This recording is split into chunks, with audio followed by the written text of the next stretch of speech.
Beralih ke informasi lain, jajaran pengurus Ikatan Motor Indonesia IMI Bali periode 2016-2020 resmi dilantik.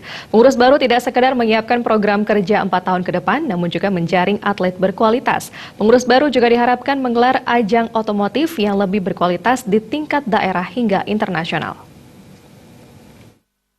Dan kehormatan ini dengan prinsip Pelantikan pengurus IMI Bali yang diketuai Nyoman Seniweja dilakukan langsung Ketua IMI Pusat Sadikin Aksa yang disaksikan langsung undangan dan sejumlah klub motor maupun mobil. Ketua IMI Pusat Sadikin Aksa berharap lembaga ini dapat mengakomodasi klub mobil maupun motor di bawah naungan IMI dan terus serta mempromosikan wisata di Bali dengan cara membuat ajang-ajang otomotif. Terlebih saat ini pemerintah mencanangkan sport tourism sehingga wisatawan penggemar otomotif tertarik berkunjung ke Bali.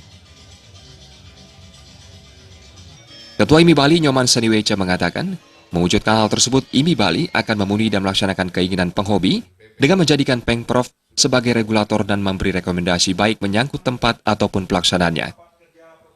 Nyoman bisa mengakomodir klub-klub wisata yang ada di Bali dan bisa mengundang klub-klub wisata dari luar Bali bisa datang ke kota Provinsi Bali untuk menyelenggarakan kegiatan wisatanya di Bali.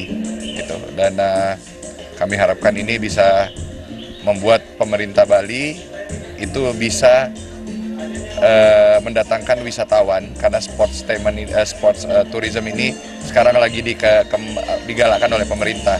Kami harapkan ini bisa menjadi membawa turis-turis dari olahraga otomotif ataupun wisatawan otomotif ke Provinsi Bali.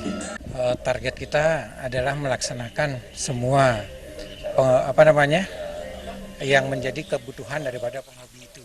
Karena di Pengprov sendiri adalah sebagai regulatornya.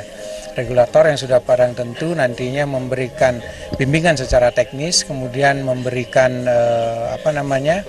rekomendasi, kemudian terkait juga dengan tempat yang nantinya diselenggarakan sehingga penyelenggaraan-penyelenggaraannya itu tidak menemui gangguan.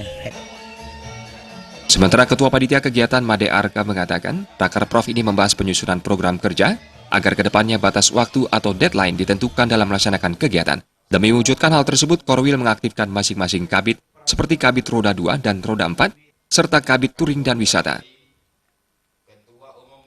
Pertama adalah program kerja. Penyusunan program kerja itu penting buat kita di dalam organisasi agar kedepannya ada guideline yang jelas dalam melakukan sesuatu atau kegiatan.